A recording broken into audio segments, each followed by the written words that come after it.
So in a shocking turn of events, Powell and the Fed cut interest rates by 25 basis points, but there's a lot to talk about when it comes to the situation. Let's get into it. If you like these crypto market and trading insights, don't forget to give me a follow. So in a move that surprised absolutely fucking no one, Powell and the Fed cut interest rates for a third time this year by 25 basis points.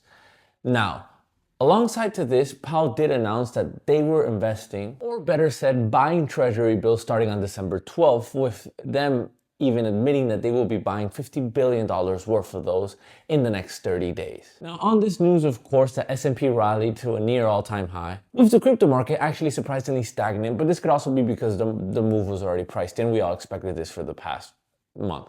Now, although the Fed did basically say that there would be no further rate cuts for the time being, we have seen continued injection of liquidity into the economy and a continued rise in the M2 money supply. And we all know that M2 money supply increase leads to big institutional players dumping their cash into risk assets like Bitcoin, the stocks, S&P 500, whatnot.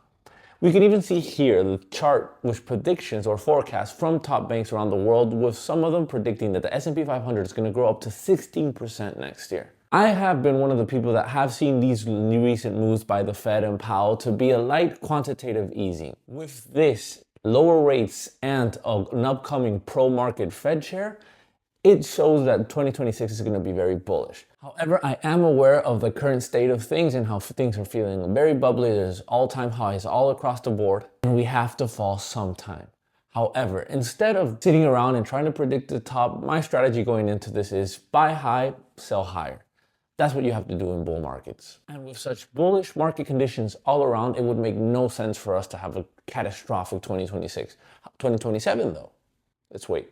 And let's just let Powell and the Fed continue claiming this isn't quantitative easing and how inflation's too high, whatever. If it looks like a duck and it quacks like a duck,